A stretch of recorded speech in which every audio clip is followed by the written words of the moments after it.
Now, who's this right here? Now, that's an Allosaurus. Now, some of you said T-Rex, all right?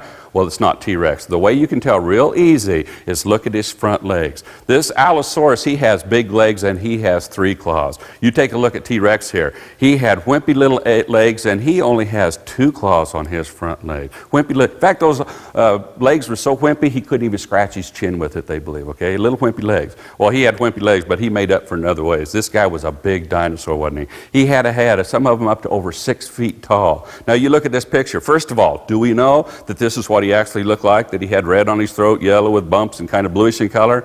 No, we don't know that because all we have these fossils, all right? But now don't get me wrong, guys. I really don't mind adding color to fossils or in dinosaurs. I like looking at that a whole lot better than just the bones, don't you? But what I always have to remember in my mind, he might not have looked exactly like that.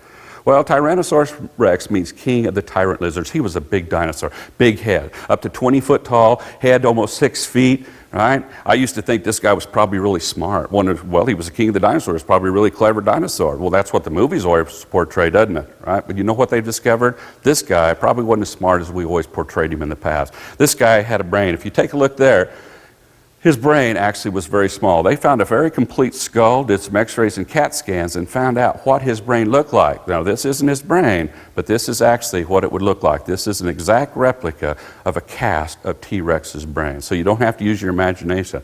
So Mr. T-Rex, as big as he was, up to 20 feet, with a small brain, a big body, he probably wasn't real clever either. And remember, we believe dinosaurs or reptiles are reptile-like, and when we study reptiles today, they're pretty good at what they do, but they're not much more intelligent beyond that. So probably the dinosaurs weren't real clever either.